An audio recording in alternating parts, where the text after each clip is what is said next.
Hey, it's Christopher, and you're listening to the Watching, Winning, Wrecking podcast. And this is a race rewind for this episode of the podcast. Going back to 10 years ago, 2011, Samstown 300, Las Vegas.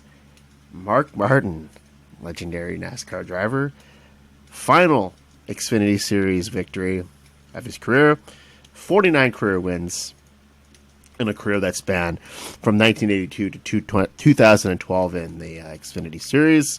And this was Mark's fifth different team that he won a race for, with Bruce Lawnmaster, Bill Davis, Jack Roush, JR Motorsports, and Steve Turner's Team Turner Racing. This was their first win in the series, ironically enough. So following this win, Martin would run 3 more races for Steve Turner in 2011, finishing 8th at Fontana, 7th at Michigan, 14th at Kentucky, and he had one race, and it was in Las Vegas the next year for Joe Gibbs Racing, and he would finish runner-up, second place in that one. And the time of the race, Martin was the all-time wins leader, 49 wins to Kyle Busch's 44, and Busch would later surpass Martin at Bristol in August of this year and become the all-time wins leader, which he is to this day, and closing in on win number 100 in the series. And Martin on the 60 car, on the Winn-Dixie car, would lay a beat down on the Busch Series regulars. The series was known as the Busch Series at the time. And here he was in catalyst for what was termed as bushwhacking. So this term is when it was the Nationwide, Xfinity, Busch, whatever it was called, is when Cup Series drivers would run the series, and NASCAR put an end to them winning the championship, because at some points in time you had a Cup driver who would run in the Cup Series for points, run this series, become the champion in this series, and still would be eligible for the championship in the Cup Series. It's never happened where there was a double champion in a season, so that is, I guess, a good omen for the drivers at the time that were in the series, that maybe that wasn't going to be completely dominated by a Cup Series driver. Nonetheless, as you know, in recent years, there's a 5-race limit now that you can run in the lower tier series, which is the trucks and the Xfinity Series for the Cup regulars. But this was really the catalyst, was Martin for coming into these races and putting the beat down on the younger drivers and some of the drivers who were on their way to a Cup promotion. And it really didn't make the series that watchable for many years. And I know we still had Jeff Green in 2000, who had that big year with the Nesquik team. And the number 10 car, Greg Pollock's Racing. However, those were one-offs, and Dale Earnhardt Jr. was good at his time, Matt Kenseth. So some good battles in that series towards the end of the 90s into the 2000s. But for many years, this series is just hasn't been very watchable, and I think we're starting to see that trend change over the past few years. However, it's still not it's not what it was in the 80s and in the late 70s, early 80s, into the early 90s. This series was quite competitive, and it was sort of the barometer for who would become a successful Cup driver. And then, as you've seen before, not everyone made that smooth transition, but it was a good place for someone to get some seat time, hone their skills, and then eventually translate into the Cup Series. So this is sort of the AAA. This would be AAA baseball to the Cup Series Major League. So 4 Las Vegas wins for Martin in Xfinity: 1999, 2005, 2008, and 2011. Last 3 wins of his career came at Vegas, and he had the 1 Cup win in 1998. That was the first year, the inaugural race for the Cup Series at Las Vegas. And this race that we're covering today went down 10 years ago. That was on Friday. Friday was the 10-year anniversary. Yesterday, March the 5th. Martin's win was Steve Turner's first, as we said, in the Xfinity Series, and Turner would have 2 more wins that season in 2011 with Justin Allgaier in Chicago and Reid Sorensen at Road America, who at one point was the point leader in the series and would be released from the team later in the year, but no real explanation. But we'll talk about that a little bit later on. So some of the news and notes at the time of this race: 300 nationwide starts, as is known as the Nationwide Series, then for Kevin Harvick Incorporated. The weekend's race at Las Vegas will mark Kevin Harvick Incorporated's 300 start in the Nationwide Series. Since 2004, Kevin Harvick Incorporated has competed in the Xfinity Series and Truck Series. 10 wins, 12 poles, 69 top 5 finishes, 129 top 10s, and this is the 10th year anniversary of this team. This team wouldn't be long for this world, as ironically this would be the last year of existence for Kevin Harvick Incorporated's team. So will go down, I think, as one of the most successful teams to never make that transition to the Cup Series, and that of the rival of Kyle Busch Motorsports has yet to also compete in the Cup Series. But two of the most successful teams of the 2010 era has been Kyle Busch Motorsports and Kevin Harvick Incorporated. So they had 4 wins in the series with Tony Stewart, 1 win with Bobby Labonte, 5 with Kevin Harvick. And Tony Stewart had won 2 weeks prior to this race at Daytona, and that would be the team's final race victory in the Nationwide Series. And Harvick would win the 2006 Nationwide Series championship for this team, and Ron Hornaday would win the truck title, 2 of truck titles, 2007, 2009, and 43 wins in the Truck Series from 2001 to 2011, and Mike Wallace would win the team's final truck race at Talladega in October of 2011.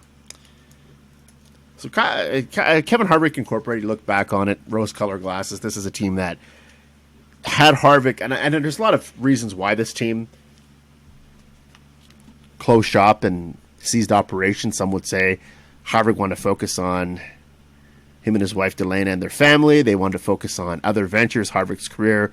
But Harvick's career at this time was coming to an end with RCR. As you'd seen a few years later, he would make the move to Stewart-Haas Racing, and the rest is history. This is the most successful stint of his career with Stewart-Haas Racing. He became the champion in 2004 in Cup, and each and every year seems to be better than the previous and so consistent.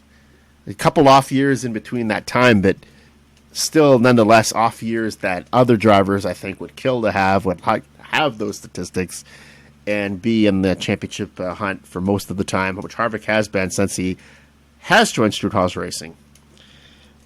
Had this team did transition to the Cup level, I think they would have been okay. I think they would have probably had an alliance with RCR if Harvick would have branched out on his own. Maybe had a technical alliance either with Hendrick or RCR if they would have stayed in the Chevrolets.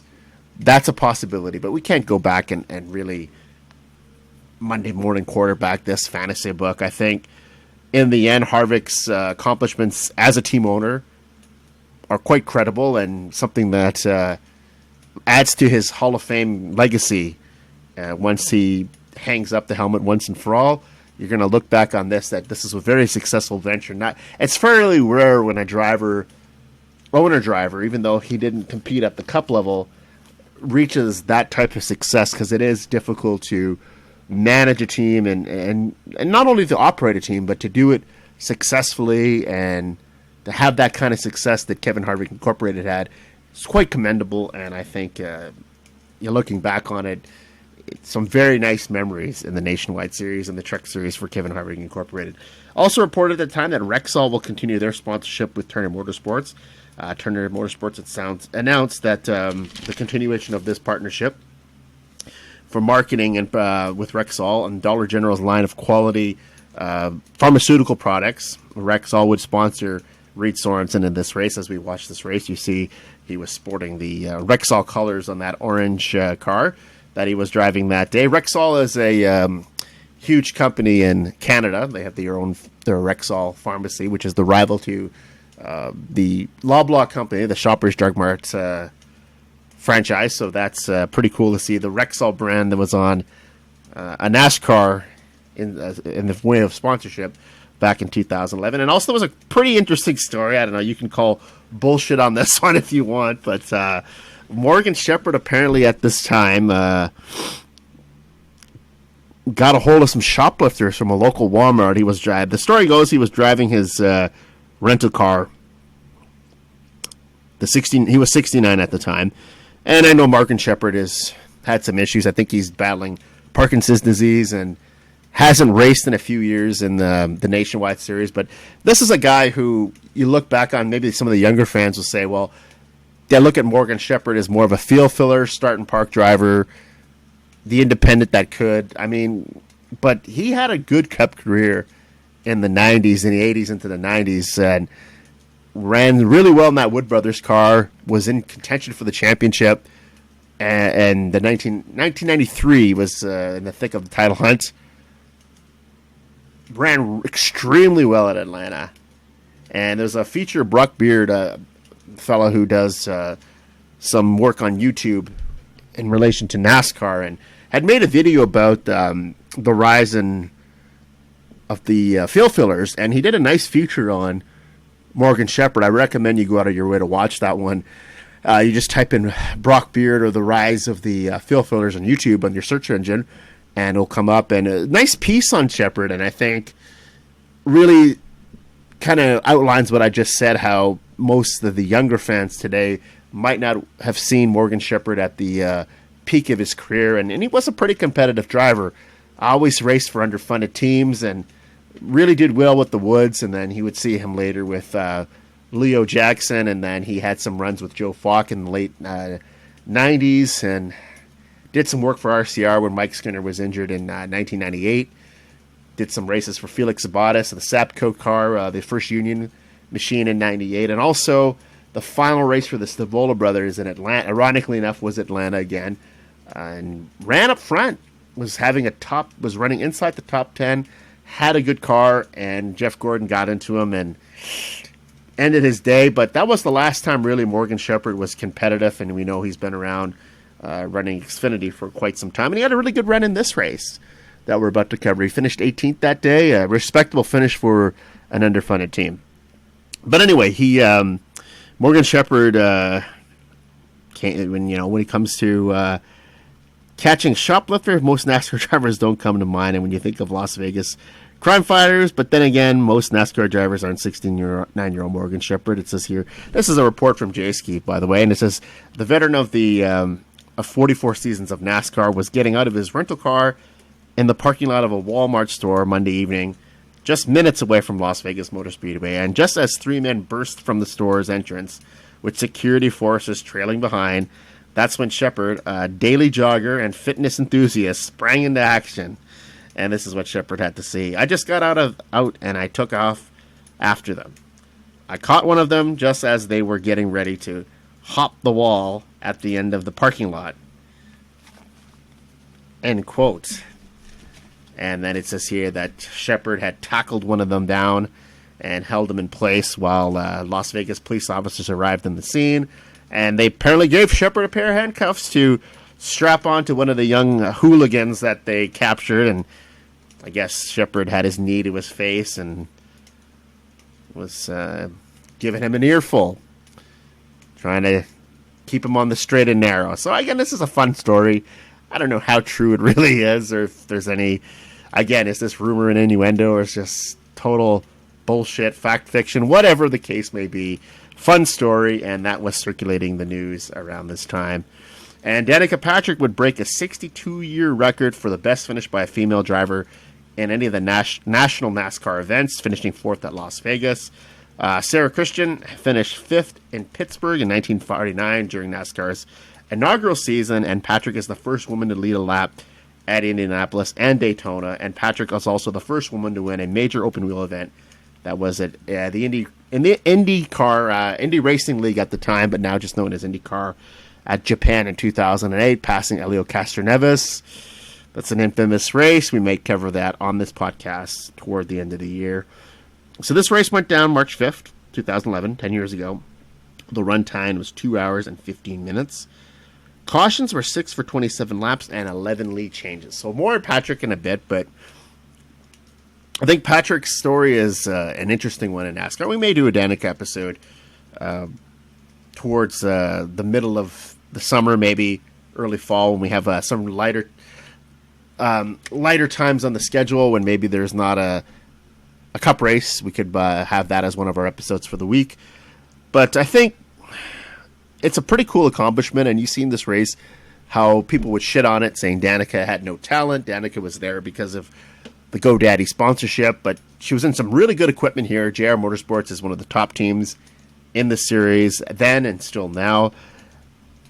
And for her to accomplish this was, I think, pretty tremendous and incredible, all rolled into one. And I was a huge Danica Patrick fan at this time, and I thought that she would really make more headway in Cup, but that didn't quite work out with Stewart-Haas Racing. But I think a lot of the times she was a victim of bullying on the track. A lot of drivers didn't like being outrun by her, so they would put her in, I think, a compromising position on the track. And I remember there was an incident at Michigan with Landon Castle, and he was pinning her down into the corner, not really giving her a lot of room, and they were lap cars at the time. I think Patrick was fighting in the tail in the lead lap, but pretty well close to being a lap down, and I guess Castle made some comment along the lines of, well, the first rule of stock car racing is, gonna wreck someone, don't wreck yourself. But for the most part, I think Danica's experiment in NASCAR was just that, an experiment. I think it was met with some criticism from those racing purists, but I think people who were really into equality and seeing the sport evolve, and was really, in 10 years ago, maybe even 5 years ago, was desperately in search of a new star, someone that newer fans and younger fans alike could get behind. Patrick represented that. However, if it's just timing, I know timing is everything in this sport. I know dollars and cents wasn't an issue here, but I think a lot of it was timing. And the sport was really in flux at the time.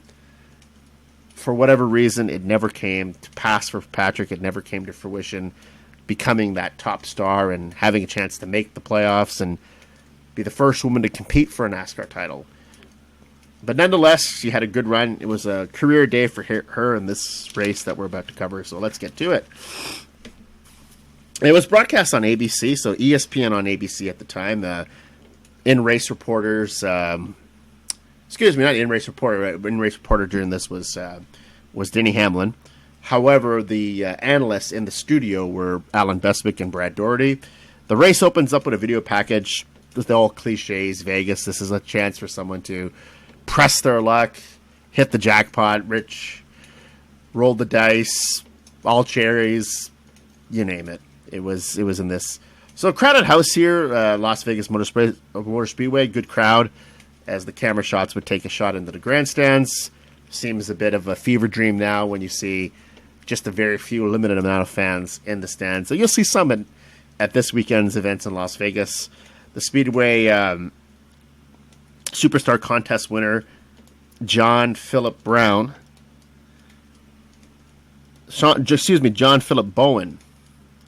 was sang the national anthem. Was for what it was. I think I looked into him. He was a performer in Vegas at the time. I guess he won this contest at the Speedway was hosting. Did some work at Fallsview Casino in Niagara Falls and Casino Rambo in Aurelia. So if the Canadian tie-in, I guess I can put to this. Pit road shots of Kevin Harvick, Ricky Stenhouse, Danica Patrick, Jason Leffler, Stephen Wallace, Kenny Wallace, Michael Annett, Trevor Bayne, and Edwards during the anthem. So the broadcast crew, Mighty Reid, Hall of Famer Dale Jarrett, Andy Petrie, who has gone on to work for RCR now. It's Dale Earnhardt's crew chief in the mid-'90s, and now he's back with the organization as a competition director of sorts. So he got some screen time last week for Myatt Snider's victory in the Xfinity Series. Stop there to get a drink, thank you. Marty points out much is made of the drivers not running for the nationwide title. That was the theme of the series in this era. It was very hard for the regulars to keep up with the Cup drivers.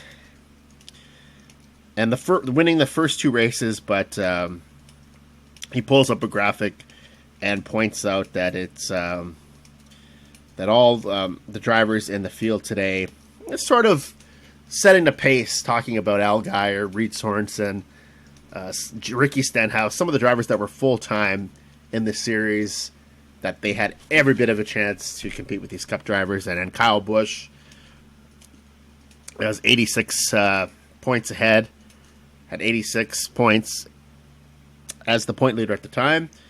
And he would point out if they were running full-time that Reid Sorensen would only be 8 points behind the leader, Stenhouse Jr. by 5 going into this race. Ricky Stenhouse was third in the points. Jason Leffler was fourth, tied with Joey Logano. Carl Edwards, eighth, 29 points back. And Brad Keselowski, who was coming in as the defending series champion, 61 points behind, 38 as this race was to be broadcast. Dale Jarrett points out that how the young drivers can compete with the drivers and solidify their face of the series, thinking that it was going to be a much more competitive race. And then Andy Petrie can't remember Ricky Stenhouse Jr.'s name as he's trying to throw his 2 cents in and, I guess, highlight that Ricky Stenhouse Jr. would be a driver to watch during the series. And I guess he slipped over his name a couple times before he could finally get it out. Dale Jarrett says, I think you mean Ricky Stenhouse Jr., who had a really good run in this race. Carl Edwards was on the pole for the race. Kyle Busch was the in-race reporter. And so was Denny Hamlin. Spoke to Dale Jarrett in the booth on the warm-up laps and asked him pretty much the same questions. What do you got for today? What's your chances of winning this race? How do you like your car? The same stuff that the in-race reporters get asked by the broadcast booth each and every week. And Vince Welch was reporting on pit road. There was a video package about Brad Keselowski's 2010 championship run and his poor start in 2011. 2 weeks to start the season, and his practice crash on Thursday was mentioned ad nauseum during this event. There was so much emphasis on Keselowski having his issues to start the season in Xfinity, and then this practice crash on Thursday, creating that underlining story here that maybe Keselowski wasn't going to be a favorite in this race. And by and large, I think the crew really wanted him to pull the nose up and do well here. I think there was so much emphasis on where he was running, how well he was doing. And again, it sort of culminates at the conclusion of the race. Dr. Jerry Punts reports on pit road that Denny Hamlin had to fight making his first 2 starts for the Xfinity Series. He would actually run 5 races this year for JGR, but this was a planned first of 2 events for him. And this was the 3rd race for Adam Stevens ever at Joe Gibbs Racing. He was on the pit box. As you know, he was the winning crew chief with Christopher Bell on the road course this year in 2021, and also longtime championship crew chief for Kyle Busch. So Harvick jumps out in the lead once the green flag drops, and he would lead for the first 8 laps. Stenhouse and Kyle Busch, nice battle for second. Roush Fenway Racing versus Joe Gibbs. And Josh Wise in the 39 car would bring up the first caution as he spins the car through the grass. Does this on lap 3. Marty Reed says Wise was doing his best Travis Pastrana impersonation. It's sort of a reference to rally car Pastrana and the Ken Blocks of the world that enjoy the rally sport car racing. Wise's car went through the infield, and it's quite the visual if you want to have a look at it. Just type in YouTube the Samstown 300 2011 race. Couple links will come up. I found this first link, the first one in the search engine came up. This was a good quality, so thank you to the person who posted this on YouTube. Sorry I didn't catch their name. I will do that next time, but and nonetheless, it's great to go back and watch these race rewinds, and I think there's so much perspective and perception when you see how the sport has evolved in the past 10 years and the competition. This is when things were starting to, I think, enter the new phase of NASCAR that we're seeing, where the Cup drivers, it's the tale of 2 races here. I think this is where we're seeing a new generation of talent rise above here and carve their own legacy in NASCAR, and then you were starting to see some of the back-end drivers, the veteran drivers, sort of toward the end of their careers, and now it's a very young sport, NASCAR. You don't see too many of the legends anymore.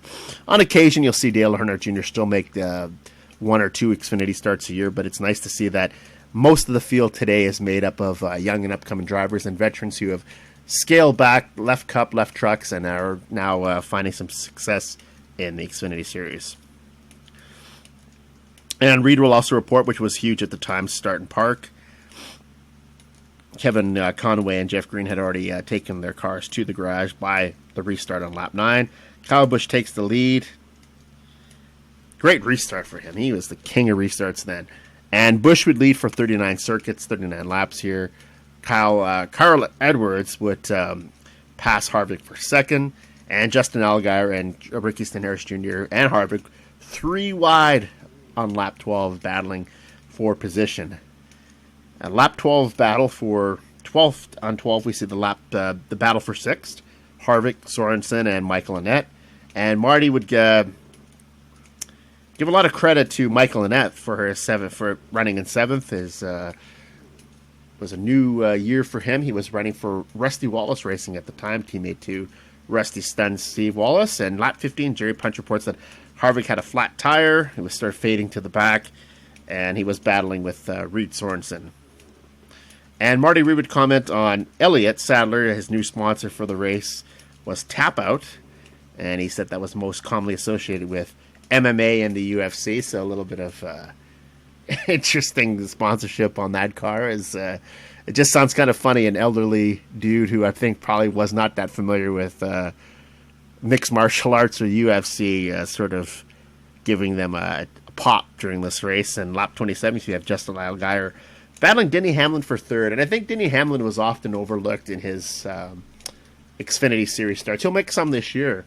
It's been a few years for Hamlin since he's been in the Xfinity Series. Martin Truex Jr., the former champion as well, they'll have some runs in the 54 car for JGR, and I think Hamlin was really underrated in a lot of his Xfinity runs. He was a tremendous Xfinity driver. And Vince Welch would report on Brad Keselowski again that he was runs 11th.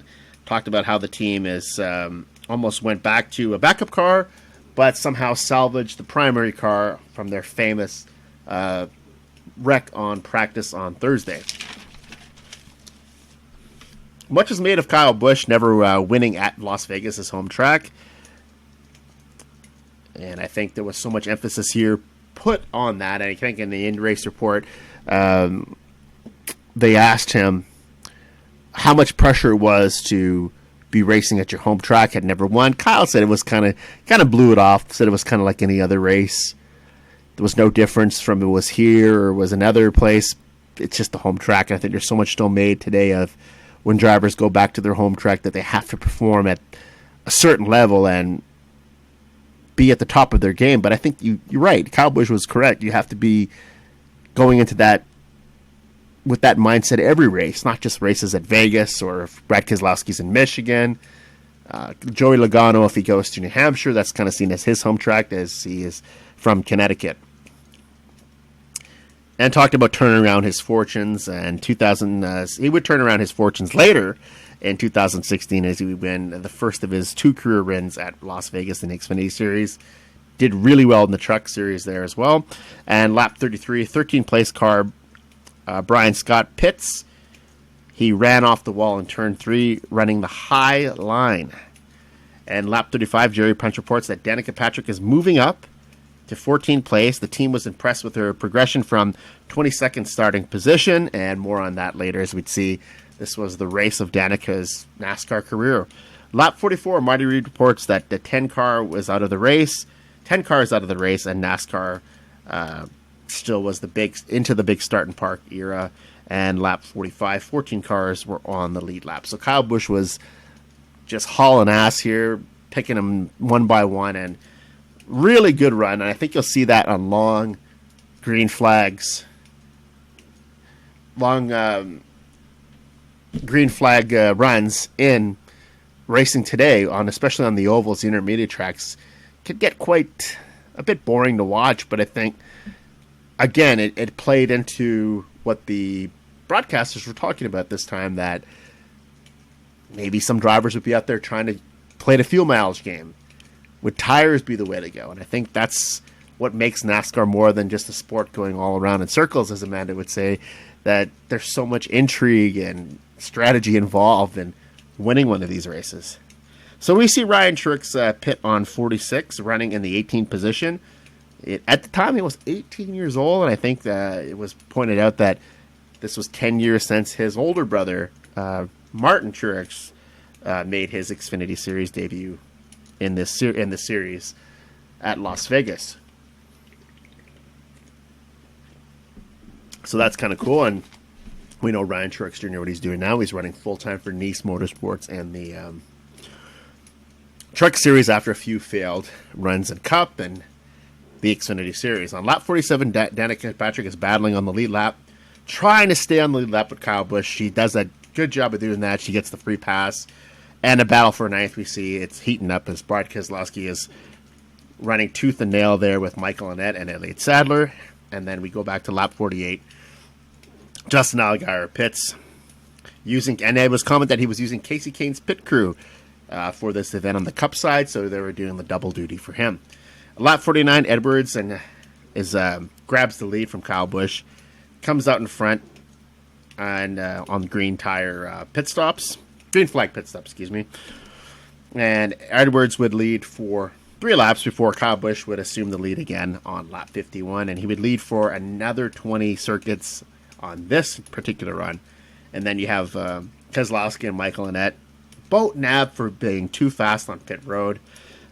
Keselowski would rally back, have a good race, as we would see. It was kind of the tale of two races for him, up and down day. Marty Reid would again comment on how difficult this the start of the season has been for Keselowski, and that Keselowski would be a factor at some point in this race. So Marty Reid was... and it was commented, if you ever go on Racing Reference and you look at the comments for this race, at the comments page, a lot of people comment on that. They say how much they didn't like the fact that there was so much emphasis on Brad Keselowski. It was sort of the Brad Keselowski love fest here from Marty Reid and the commentators in the booth. So lap 43, Edwards' crew has issues with getting on the front right on the car on that pit stop. They're not sure if they got all lug nuts tight. And there was 13 cars on the lead lap behind Kyle Busch. But Edwards sorted out anything. There was nothing wrong with that pit stop. He felt some kind of vibration, but it all worked out for him. So we see a caution on lap 65. Kyle Busch loses his big lead as we see Elliott Sadler get the free pass. And there is now 10 cars on the lead lap. So there's some debris there, fuel on the racetrack. And Marty Reid would call that Kyle Busch was still the guy to beat in this race, setting a record pace at this point, and praising Busch and the JGR team for their solid effort here. So the restart on lap 70, Kyle Busch battles with Denny Hamlin, his teammate. 13 cars on the lead lap, and Denny will take the lead here for 11 laps. The battle for 6, Mark Martin, who really wasn't talked about a lot in this race, and he didn't win this in typical Mark Martin fashion in Xfinity Series, as we've been accustomed to seeing him win in the past. Leads only the last lap, but guess what? He leads the most important lap, the final lap, and that's the money lap, right? That gets you the paycheck, the big pay in the pay window, and that's what he did here.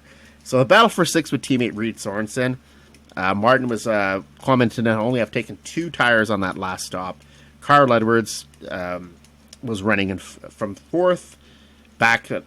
Comes his way back up from 13th to 4th, and on lap 77, Carl gets by Kyle Busch for 2nd, and Vince Walsh reports on Carl Edwards and talks about the mishap they nearly had there on pit stop. And then on lap 79, Jamie Little of the ABC ESPN NASCAR crew interviews Jon Force, the drag racing legend, who's in attendance, and with his daughter Courtney Force, and then she alludes to another person who's there, has to backtrack and correct herself today, saying that Force was married to this individual. That wasn't the case.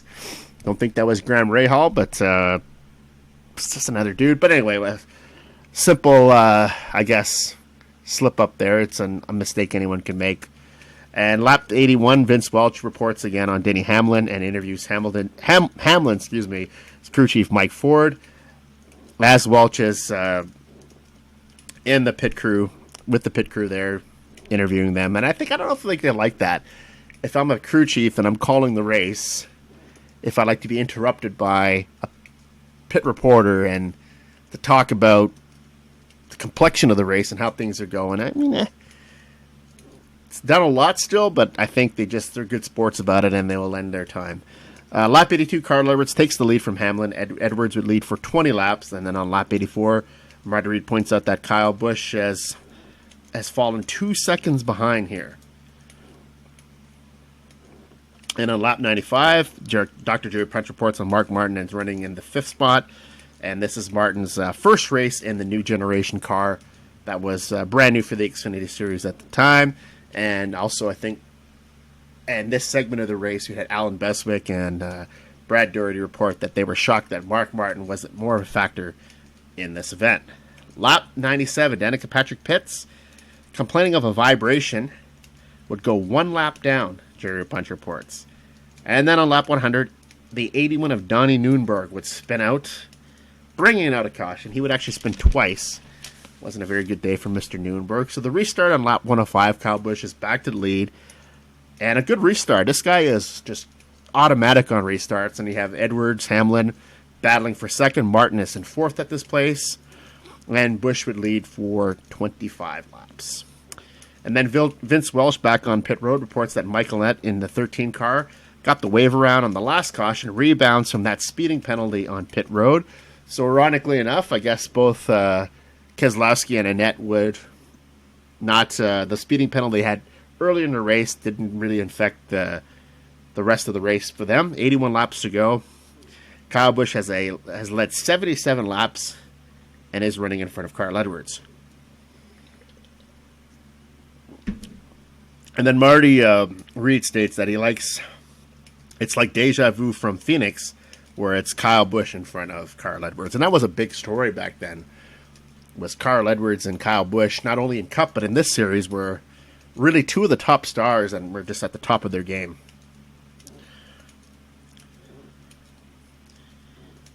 And it's commented in here that the Fords of Jack Roush had 14 wins in Las Vegas. You see a screenshot of Roush on the pit box, and they had a lot of success, Jack Roush and Roush Fenway, racing in the inception years of Vegas, especially in the Cup Series. I remember Martin winning, Jeff Burton winning, and then they first race, they had all 5 cars. It's a 5-car operation that consisted of Martin, Ted Musgrave, Jeff Burton, Chad Little, Johnny Benson, all cracked the top 10 in the very first Cup race. That was run in 1998 in Las Vegas. And then we come back and from a commercial break, once we have the shot there of Jack Roush, we see Donnie Noonberg again spinning out. And this was the second time we see him. Just one of those field fillers, I guess, but didn't have a good race. Lap 127, on lap 127, you see Denny Hamlin back into the lead. And he'll lead for 17 laps at this point. And at 70 to go, we have Kyle Busch spinning into pit road. His day is over. Marty Reid would comment again. The winless streak would continue nationwide for Kyle. And we see Timmy Hell and Jennifer Jo Cobb also caught up in the spin. And it was just an ugly scene there. But Kyle Busch would be interviewed later into pit road. And then he commented about getting into Brad Keselowski, and that's what really caused his tremendous day to be over, in a day that he was surely looking like he was probably going to win the race. I don't know if there was, looking back on it now, when I've actually watched this event from prior to when I watched it 10 years ago, it was definitely the car to beat. I don't think, even though Edwards was strong as well, we saw good runs from Hamlin. This was his race to lose, and unfortunately, this would be the end of his day. But he didn't call out Keselowski on it. I was a bit shocked in the post-race, because at times Kyle Busch has been known to be quite explosive in his post-race interviews and hang people out to dry. But he didn't do that, take that opportunity here. He didn't take liberty with Keselowski here, and I think it's interesting because the two were at the time were known to have a heated feud going in this era. So 64 laps left. We have only 14 cars on the lead lap. Jason Leffler gets the free pass, and he rallies back from 2 laps down. another teammate of Mark Martin, the Turner Motorsports team. And then Marty Reid here comments not to count out Mark Martin, and Jerry Punch interviews Trent Owens, who is Mark's crew chief for this race, and he's going to restart in the 4th position. With 63 to go, Hamlin and Edwards battle on the restart. Steve Wallace spins with 62, and we are back under caution.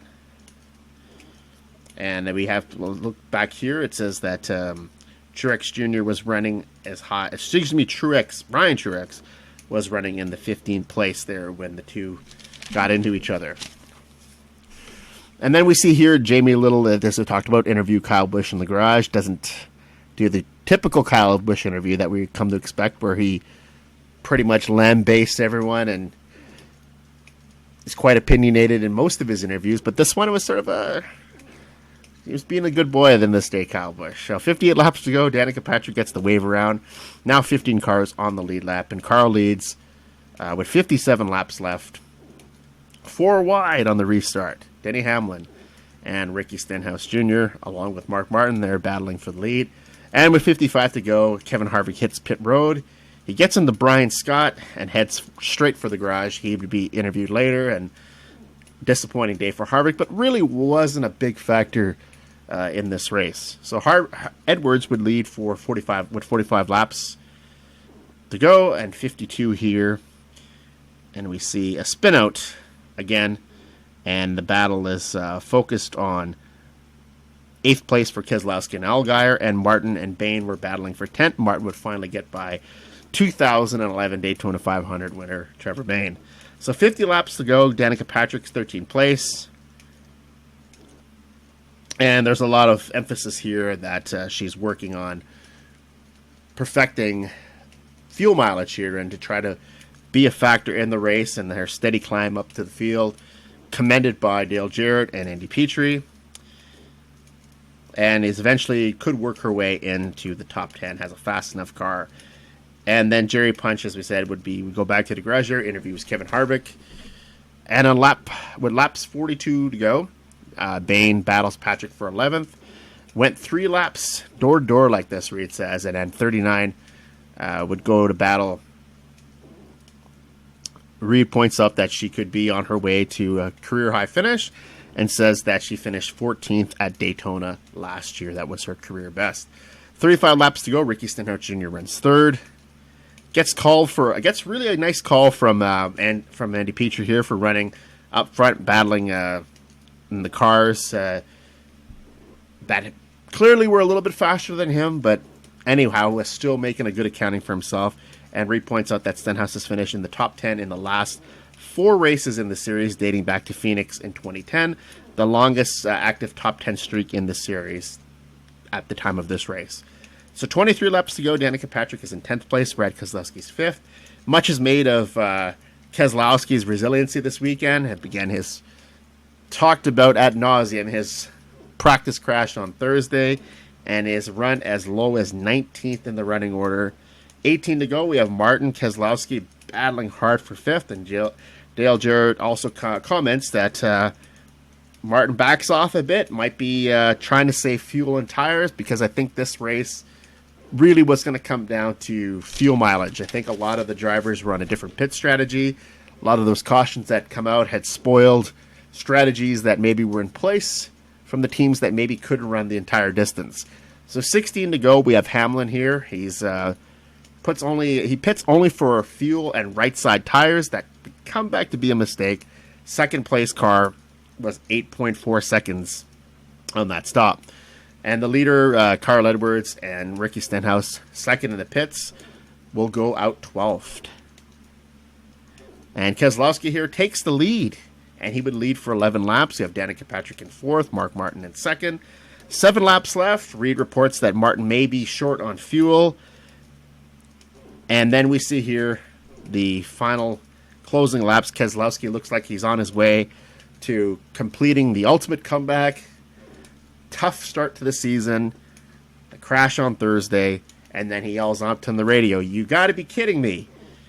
And sort of the same thought process I had, where Marty Reid says, he's saying, "You got to be kidding me," because he's made this tremendous come from behind effort that could lead to a victory, or is he saying, you got to be kidding me, because he cuts the tire down for one of the final corners of the race, slaps the wall, and that's the end.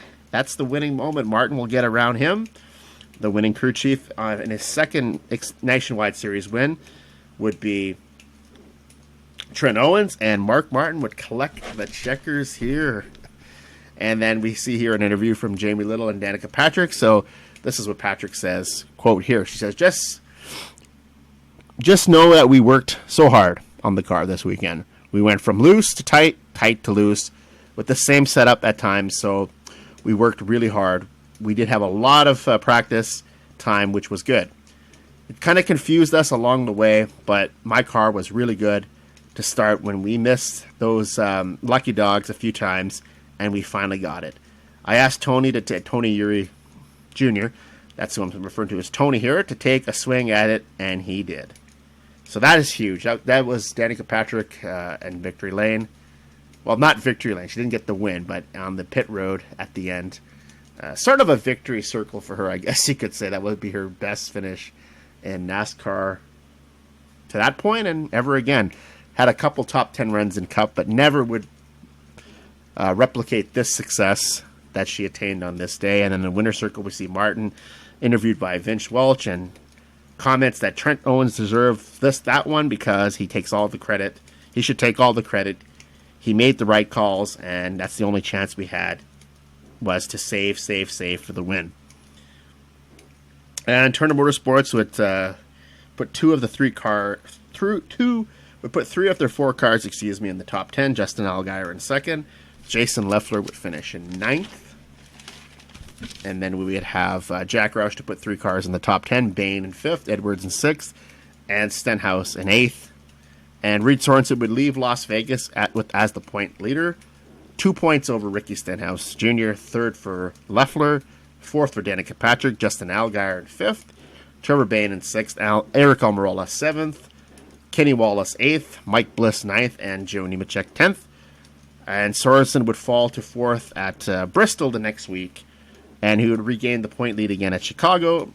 Later in the year, Road America, Daytona, and 20th race in Nashville. Sorensen would be relieved of his duties as the driver of the Turner Motorsports Dollar General Chevrolet, and he would salvage a fifth-place finish in the series, though, for the year with Pat McDonald's team. And Reid Sorensen, now 35 years old, is now the spotter for Josh Williams' Xfinity Series team. So we've seen Reid Sorensen pretty much. I think this was the beginning of the end of his career. This probably was his best opportunity to win a championship and be a star in the Xfinity Series. Had scaled back, done some Cup for Chip Ganassi and Richard Petty Motorsports, but for whatever reason, could go down in history as one of those drivers that, they call a bust, or potentially just a lot of talent that could never be put on full display, whatever the reason is. That was he rushed to Cup Series too quickly? These are questions you could ask yourself forever and a day, and you may never come up with the right answer. But Sorensen is now scaled back from driving. He was running for some start and park operations, Tommy Baldwin Racing, Red Bull Racing, so many teams to name. But a once promising star is now spotter for an Xfinity Series team. So pretty good race. This race, I look back on it now, was highly entertaining for a Vegas race. I'm not the biggest fan of Las Vegas. I think it's maybe one of my least favorite tracks on the circuit. But this race would qualify as a solid 9 if we're grading it out of 10. It was nice to see Mark Martin get one last win here, which we didn't know at the time it would be his last win, but he was entering to the tail end of his career at this point, so you kind of figured this could be his one last hurrah, one more time for him to win. And then Danica Patrick, who was running in fourth and would finish fourth, ran in the top 10 for most of the second half of the race. Battled back. Like I said, she was loose, she was tight, so that was cool to see. Record still stands today. No one has been able to eclipse that yet. Maybe Hailie Deegan in a couple years if she continues on the right path. But as you see, 3 races into her Truck Series run, and results aren't kind of there. Natalie Decker was 5th at 2020 in Daytona in the truck race, so maybe at some point we could see Natalie Decker have a good run. And there's a lot of good female racers that are on the way up. Brittany Zamora is another one. If she can get herself some more seat time in the K&N, maybe gets a Truck Series start, Xfinity Series start, we could see that. But for now, Danica Patrick is the highest finishing female in NASCAR. Reid Sorensen, what could have been with this team. I know Jason Leffler also with Turner at this time. Unfortunately, died unexpectedly in a sprint car race. And Justin Allgaier still in the series, running for JR Motorsports, but still a factor every year in the championship battle. We go on to see Ricky Stenhouse Jr. graduate to the Cup Series and finally win a Cup race in 2017. He would win Daytona and Talladega, so that was pretty cool to see him get 2 wins. Trevor Bayne, unfortunately, is going to be that driver who's known as the guy who pulled the upset in the famous Wood Brothers 21 in the 2011 Daytona 500. We know Carl Edwards would go on to retire a few years later. 2016 would be his last run, just falling short of the championship that year for Joe Gibbs Racing. So it's pretty. And then Mark Martin, we know, would run a little bit for Michael Waltrip Racing and then Stuart Haas, and then hasn't driven since, but put up some very good career numbers and is a Hall of Famer in NASCAR. So it was fun to go back and watch this race and see how things have changed, see where some of the drivers who were prominent in this race, where they are today. And we're going to do this again real soon. I think the next one we could cover here, I would like to cover, would be 2001, the race, the Cracker Barrel 400 at Atlanta. That was Kevin Harvick's very first career victory in the Cup Series when he battled Jeff Gordon at the end. It almost mirrored the same image, finish line, photo finish that it did the year prior with Dale Earnhardt, who he was driving for at the time. He's untimely demise in the 2001 Daytona 500. Harvick was this was his 3rd race, I believe, replacing Earnhardt, which was converted from the number 3 to number 29, a white GM Goodwrench Chevrolet. Just barely gets by Jeff Gordon in the end. Actually, no, I think it was Gordon and Earnhardt the year before. That was the photo finish. But I'll have to go back in the archives. It's been a long time since I've watched some of these races, so some of the memories can kind of get jumbled up. These races tend to run together. But anyhow, this was fun. I was good to watch this race again for the first time in 10 years, and it is a solid 9 out of 10. So if you want to look at some really good Xfinity racing from 10 years ago, I would recommend going back to see this. So until next time, thank you for listening to Watching and Winning Wrecking Podcast, and I will see you next time.